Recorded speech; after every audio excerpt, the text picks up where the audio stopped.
have some difficulties, and I'm going to talk about the difficulties as well. But first, I want to brag on our teachers and our kids because they've done an excellent job. 4 years ago, when we started this process, when we started Dallas Achieves, and by the way, it's not my idea, it's our idea. The board has gone through this reform governance and action activity over the last 4 years to put systems into place to make sure that our students perform. And I remember I was driving on I-45 my first day to work, and I got a call from the Commissioner of Education. And before I even started my job, and she asked me, at that time it was a lady, and asked me if I'd be willing to consider taking Wilmer Hutchins into the Dallas School District. And I said, absolutely. Whatever we have to do to step up to help the young people, we'll find a way to make it happen. And I hadn't even reported to work yet. So, but all this started back then. When we started this, there was only one urban district that was performing lower than us. And thank goodness for that district. But in the last 4 years, Dallas ISD has improved a lot, no matter what measure you look at.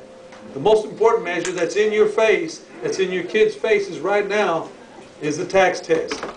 And believe it or not, that's not all we focus on, but that's in your face right now. When we started this journey several years ago, we only had 32 schools that were recognized or exemplary. We have 230 schools, so only 32 were recognized or exemplary. 2 years ago, we were up to 47, I'm sorry. And then in 1 year, we went from 47 to 103 recognized or exemplary schools. So, and these schools are all over town. They're all over, they're not in North Dallas, they're all over. They're in East Dallas, they're in West Dallas, they're in South Dallas, they're in South Oak Cliff, they're in Pleasant Grove. So we've had a lot of growth, and over 44% of our schools are recognized or exemplary. So we've moved a lot, moved the needle very well, because we have adopted, the board has adopted a theory of action which we call managed instruction. Which that means to you is that no matter what school your kids go to, they're going to learn the same things. Now the teachers are going to teach them a little differently, but they're going to learn the same things, and that's called a curriculum. And this curriculum is now online. We have a refrigerated curriculum that we can give the parents in English and Spanish that tells you at every grade level what your child is supposed to learn, what your child's supposed to know and be able to do. We've been able to hire some great principals, and we've done a lot of training. Dr. Blackburn mentioned Dallas Achieves. We've had 13 institutes where we work with the principals and the campus instructional leadership teams. Those are the teachers. So they could understand the principles of learning, which are about academic rigor, so the kids could understand, the teachers could understand what's important to us. And as a result, we've made tremendous progress. And we don't always hear about that. Also, it's not just the tax test. We've gotten 3 reports recently that show from outside entities how much we've improved. There's the Brookings Institution out of Washington, D.C. They were doing this study we didn't even know about. And they studied all the urban districts in America, and they said that in this millennium, in this century, in this decade, since 2000, we're the second most improved urban district in the country since 2000. And they didn't even count 2008, and that was our best year. Once they add 2008 to the sample, we're going to even show that we've improved even more. And that was the Brookings Institution, and they gave us that recognition. We're the most improved urban district in Texas. Then also along the way, I've been asked, and I'm not paying for these trips, but people have wanted to find out what's happening in Texas. Later this month, I'm going to San Diego because one of our schools, Bottom Elementary, has been recognized as one of the 10 most transformed urban schools in America, and they have a chance to win the national title for urban transformation. And they're presenting in San Diego. They've asked me to come because they had to come, and they talked to a bunch of people about that school. In May, I've been asked to go to New Orleans to talk about what's happening in Dallas with the academic performance of our students. And in June, I've been asked to go to Seattle, Washington. And the Wallace Foundation has asked me to come to speak to their funders because the Wallace Foundation helped us put art and music back in the elementary schools. They gave us an $8 million grant so we could have art and music in every elementary school. And we didn't have that not too long ago when we were having to cut programs, but now we've added those back. But they also do out-of-school services. They do after-school programs. And they want to see how they can help Dallas and they want us to talk to other superintendents and other school districts about doing that. But while all those things are good, not all is good.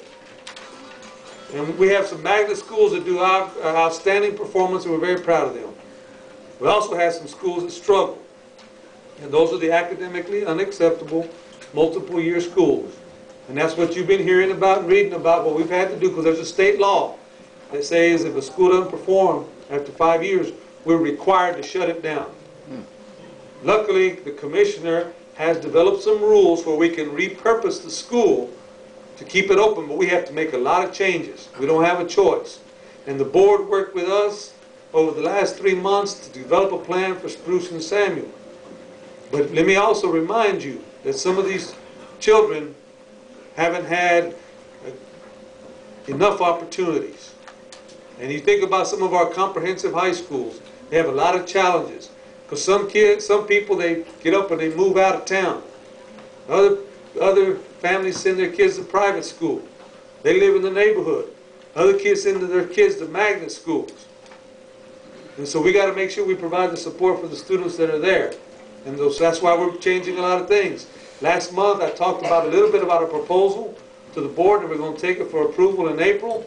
Or we may have to have longer school days at those schools and longer school year, and try to get the best teachers in the district to come to those schools to help us. Because if we don't have a great teacher in there, doesn't matter what kind of curriculum we have, if we can't do it, then we're not going to bring them over. But we've made a lot of progress, and we got some plans for those schools that are struggling, and we continue to move forward. And we have challenges, but we need your support. We need you to help us. And yes, we have problems in the district, but we have solutions. And this is the best board Dallas has had in 25 years. They're working. We disagree about a few things about adults, but we agree 100% when it comes to children. And that board is in 100% unison about what we have to do to make sure that we help our young people.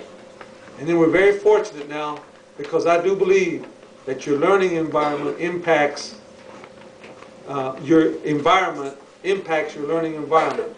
So in other words, if your facilities aren't up to par, if you don't have facilities close, and your child has to get on a bus and ride a bus a long time, I can just tell you about Bushman Elementary School. We were worried about Bushman a couple of years ago. And now when Kelly Bell, the new principal, came in there, I challenged her. I said, Kelly, this is going to be a tough job. But in 2 short years, she's done a lot of great things with the Boys and Girls Club right across the street there. She's bringing in, they're already doing tremendous performance. And that's the other thing that we haven't even talked about. This year, we've already gotten the results of the 3rd grade reading. And we see significant improvement in all of our schools, in 3rd grade and 5th grade, and especially 3rd and 8th grade reading. So we already have some preliminary results, so the trend continues. So I know you want to hear about a lot of other things. I'll cut it off there. When Dr. Blackburn wants me to answer questions, we'll turn that over. But I wanted to assure you, we got a plan, and the plan is working, and our kids are improving. Dr. Blackburn, I'll turn it back over to you.